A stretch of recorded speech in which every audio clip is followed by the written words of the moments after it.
Good evening my dear student and viewers. आज जो मैं वीडियो बनाने जा रहा हूँ, आप कल से लेकर के आज तक, कल रात से लेकर के अभी तक सोशल साइट से लेकर के आप हर जगह न्यूज चैनल हो, सोशल साइट्स हो, अखबार हो, हर जगह एक ही न्यूज चल रहा है कि इंडियन पॉलिटी में भूचाल आ गया है। आखिर किस प्रकार का अर्थक्वेक है?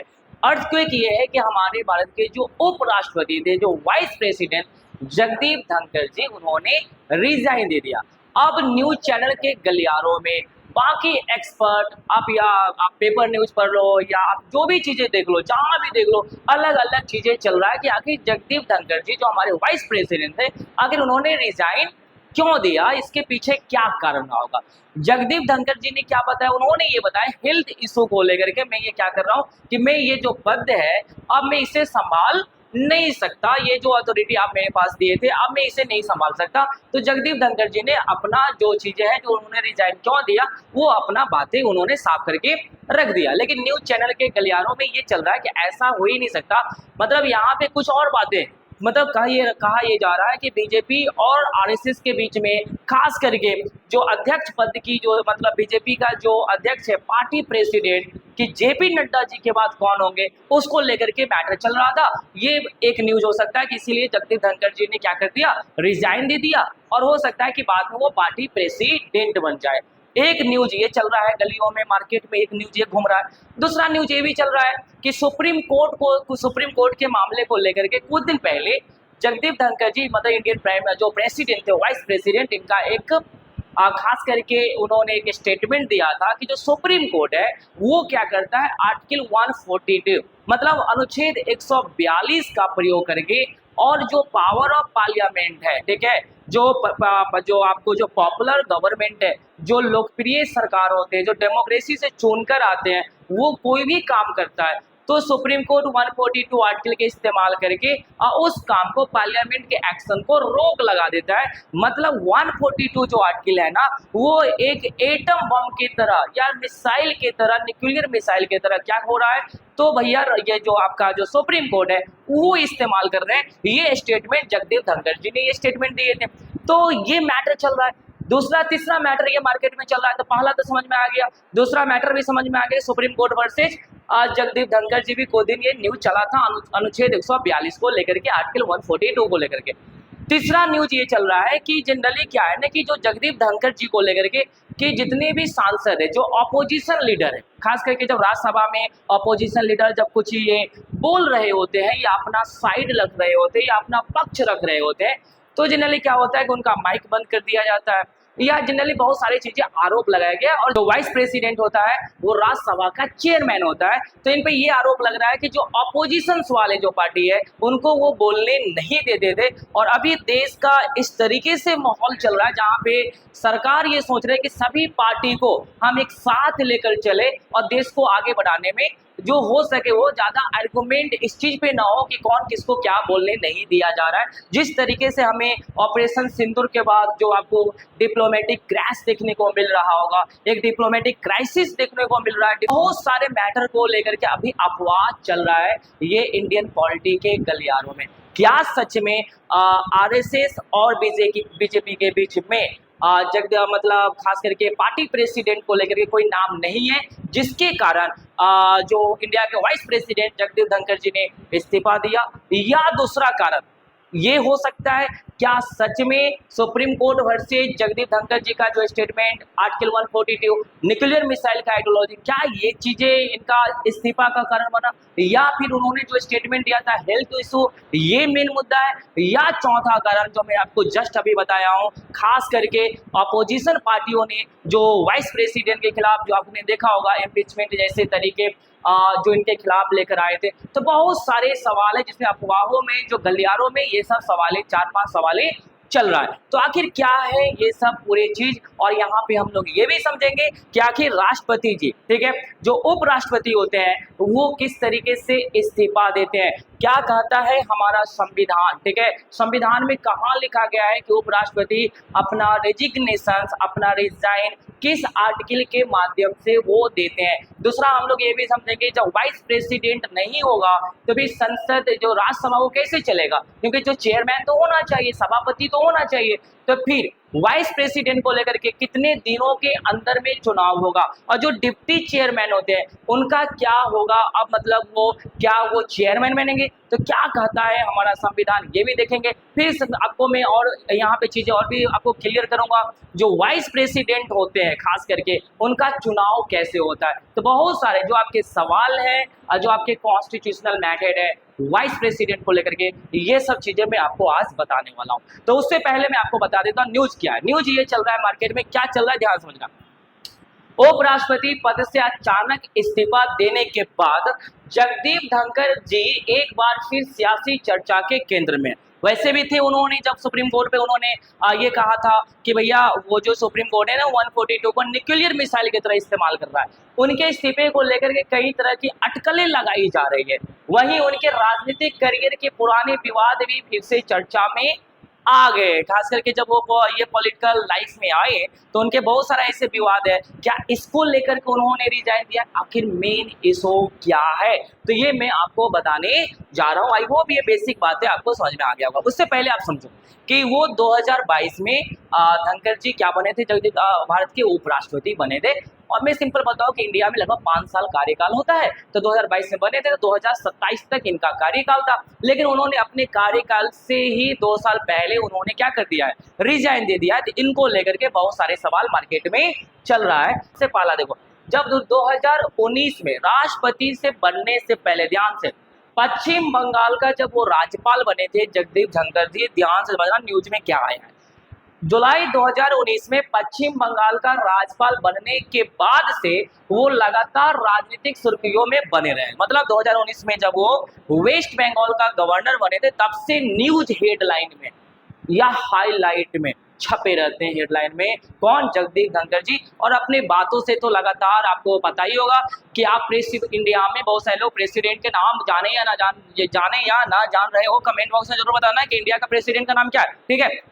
लेकिन जगदीप धनखड़ जी का नाम सबको पता होगा क्योंकि बहुत सारे स्टेटमेंट उनका जो है पॉलिटिकल स्टेटमेंट क्या होते हैं, पॉलिटिकल सैटायर बोल सकता हूँ, वो बहुत ज्यादा इंडिया में वायरल हुआ। चाहे आर्टिकल 142 को लेकर के हो, चाहे वो 2019 में आपको पश्चिम बंगाल के यहाँ पे जब गवर्नर बने थे तब का मामला, ममता बनर्जी वर्सेज जगदीप धनखड़ जी, तो वो हमेशा रहे हैं आपके पॉलिटिकल गलियारों में, हमेशा इनका चर्चा रहा है। नेक्स्ट बता दो, जब उन्होंने इस्तीफा दे दिया है तो हाल क्या होगा, ठीक है। क्या भारत का जो अभी सत्र चल रहा है, आपको पता होगा मानसून सत्र भी चल रहा है इंडिया में, ठीक है।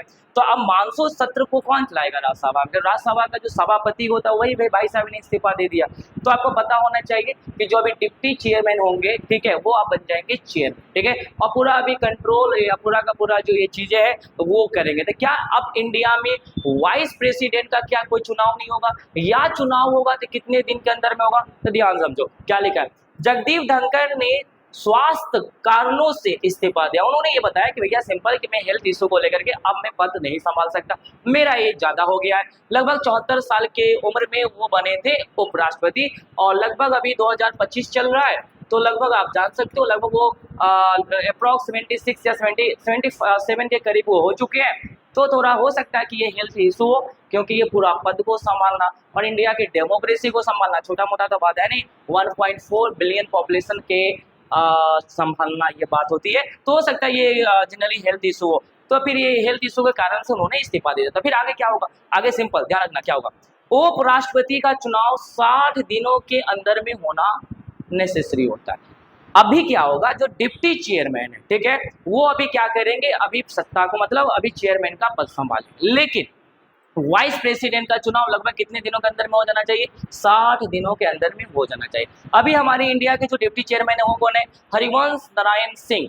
समझ में आ गया, जो जेडीयू का है, जेडीयू लीडर है हरिवंश नारायण सिंह जी, ठीक है, जो राज्यसभा के कार्यवाहक का मतलब क्या होता है, एक्टिंग सभापति बनेंगे, ठीक है, एक्टिंग चेयरमैन बनने वाले हैं, ठीक है। तो ये पहले क्या थे, डिप्टी चेयरमैन, अब डिप्टी चेयरमैन से क्या बन जाएंगे, एक्टिंग चेयरमैन, क्योंकि जो सभापति का जो सीट है अब वो वैकेंट हो चुका है, ठीक है। तो वैकेंट होने के बाद, ठीक है, लगभग 60 दिन के अंदर में चुनाव होना आवश्यक है। तो आई होप कि ये कॉन्स्टिट्यूशनल प्रोसीजर आपको समझ में आ गया होगा कि जब उपराष्ट्रपति जब रिजाइन दे देते हैं कार्यकाल से पहले, तो लगभग कितने दिन के अंदर में, 60 दिन के अंदर में। और जब तक वो नहीं रहेंगे तब तक कौन, तो जो डिप्टी डिप्टी चेयरमैन होते हैं वो पद को क्या करते हैं, संभालते हैं। तो बेसिक बातें आपको ये समझ में आ गया होगा। अब यहाँ पे सवाल ये उठ रहा है कि जब उपराष्ट्रपति जी जब वो रिजाइन देते हैं तो किस आर्टिकल के प्रयोग करते हैं रिजाइन के टाइम में, तो ध्यान रखना, ठीक है।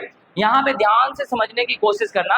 हमारे संविधान के आर्टिकल 63 में, ठीक है, अनुच्छेद 63 में ये कहा गया है कि इंडिया में एक वाइस प्रेसिडेंट होंगे, ठीक है। क्या कहा गया है, एक वाइस प्रेसिडेंट होंगे, ठीक है। अगर वो चाहे किसी कारणवश, ठीक है, अगर वो चाहे रिजाइन देना तो वो रिजाइन दे सकते हैं किस आर्टिकल के प्रयोग करके, तो आर्टिकल 67 ए का प्रयोग करके वो अपना रेजिग्नेशन लेटर क्या कर सकते हैं, राष्ट्रपति जी को अपना रेजिग्नेशन लेटर उन्होंने जब भेजा तो किस आर्टिकल के प्रयोग करके उन्होंने भेजा होगा, तो आर्टिकल 67 ए के प्रयोग करके उन्होंने इस चीज को क्या किया है, भेजा है। तो आई होप बेसिक बातें आपको समझ में आ गया कि राष्ट्रपति जी जब मतलब जब उपराष्ट्रपति जी सन मतलब क्या करते हैं, रिजाइन देते थे, कितने दिनों के अंदर में चुनाव होना चाहिए, आई होप ये भी समझ में आ गया। एक्टिंग वाइस प्रेसिडेंट के अभी तौर पे कौन काम करेंगे, तो आपको ये भी समझ में आ गया, चेयरमैन के तौर पे। चलो, और आपका संविधान क्या करता है, तो भैया लगभग 67 ए का प्रयोग करके वो क्या करते हैं, तो रिजाइन देते हैं। कौन चुनता है उपराष्ट्रपति को, ध्यान से समझना है। यहाँ पे मैं आपके लिए कुछ कुछ चीजें लेकर आया हूँ, ठीक है, ध्यान से। 245 राज्यसभा का सदस्य और 545 लोकसभा का सदस्य डालते हैं वोट, इस बात को याद रखना। ये सब सदस्य क्या करते हैं, वोट डालते हैं। और राज्यसभा के 12 और लोकसभा के 2 मनोनीत सदस्य, जो राज्यसभा में 12 जो नॉमिनेटेड मेंबर होता है और लोकसभा के 2 जो नॉमिनेटेड मेंबर होते हैं, ये मेंबर भी क्या करते हैं, वोट डालते हैं। और राष्ट्रपति चुनाव में मनोनीत सदस्य का वोटिंग नहीं होता है, वोटिंग राइट्स नहीं होता है। लेकिन अगर उपराष्ट्रपति का चुनाव हो रहा है तो राज्यसभा, लोकसभा प्लस राज्यसभा ये दोनों क्या करता है, भाग लेता है। तो उपराष्ट्रपति के चुनाव में कौन कौन भाग लेते हैं, तो लोकसभा और राज्यसभा के दोनों मेंबर भाग लेते हैं, चाहे वो नॉमिनेटेड हो चाहे वो आपका क्या हो सकता है, आपका इलेक्टेड मेंबर हो, दोनों भाग लेते हैं। और ये बात कहाँ लिखा गया है, आर्टिकल 66 में लिखा गया है। लेकिन जब राष्ट्रपति के चुनाव होता है तो वहां पे नॉमिनेटेड मेंबर भाग नहीं लेता। आई होप ये बेसिक बात आपको पता होना चाहिए। उपराष्ट्रपति के बारे में हमारे संविधान का अनुच्छेद 63 में दिया गया है, जो मैं आपको बता चुका हूं, ठीक है। उपराष्ट्रपति होने की क्या क्या एलिजिबिलिटी होता है, तो उपराष्ट्रपति होने की एलिजिबिलिटी क्या होता है, ध्यान समझना।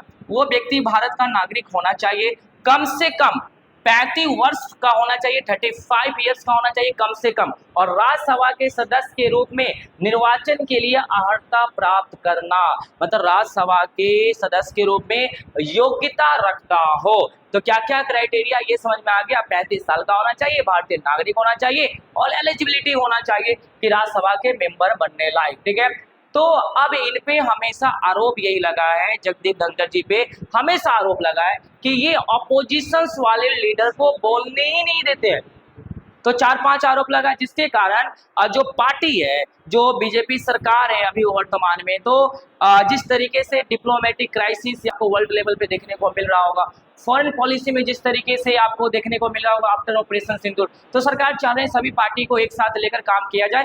और इस तरीके से स्टेटमेंट आना अच्छी बात नहीं है, हो सकता है मे बी तो ये गलियारों में, मतलब ये न्यूज के गलियारों में ये बातें चल रहा है। लेकिन मेरे को जहाँ तक लगता है ना, उपराष्ट्रपति जी है, हो सकते हैं बहुत ज्यादा बुजुर्ग हो चुके हैं, तो थोड़ा दिक्कत हो सकता है जनरली, क्योंकि इतना बड़ा बिग डेमोक्रेसी है, तो इस बिग डेमोक्रेसी को रन करने में हो सकता है थोड़ा हेल्थ इशू को लेकर के, तो हो सकते उन्होंने ये सोचे होंगे कि नहीं ये पद बहुत ज़्यादा रिस्पॉन्सिबिलिटी का पद है, और ये जो रिस्पॉन्सिबिलिटी का जो पद है तो उसको कहीं ना कहीं कंटिन्यू करने में हो सकता है कि उनको थोड़ा हेल्थ इशू आ रहा हो, तो ये पद किसी और को दे देना चाहिए जो अच्छे से सिस्टम को क्या कर सके, चला सके, मे भी ये हो सकता है। लेकिन सुप्रीम कोर्ट को लेकर के मामला रहा, अनुच्छेद 142 को लेकर के हमेशा सुप्रीम कोर्ट में ये मामला चला कि क्या सच में सुप्रीम कोर्ट इनका इस्तेमाल करता है अनुच्छेद 142 का एटम बम की तरह, ये भी सवाल चल रहा था, ठीक है। तो ये सब मैटर है।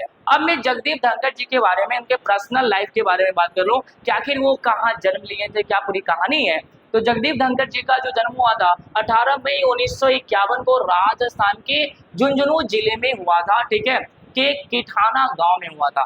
तो झुंझुनू जिले के किठाना गांव में 1951 में धनखड़ जी का जन्म हुआ था। इस बात को आप समझने की कोशिश करेंगे। आगे क्या कर रहा है, उन्होंने गांव के सरकारी प्राथमिक विद्यालय में 1 से लेकर 5 तक की पढ़ाई की थी।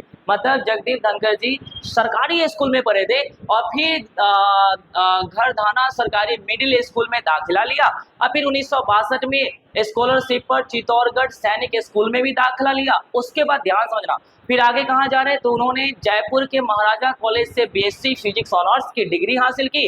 इसके बाद राजस्थान विश्वविद्यालय से एलएलबी मतलब 1978 से 79 2 साल की एलएलबी की पढ़ाई पूरी की और धनखड़ जी नवंबर 1979 में राजस्थान के बार काउंसिल के सदस्य के रूप में वकालत शुरू की थी। तो मतलब उन्होंने जैसे ही उन्होंने लॉयर मतलब अपना जो लॉयर का डिग्री कंप्लीट हुआ तो 1979 में उन्होंने जनरली वकालत शुरू कर दी।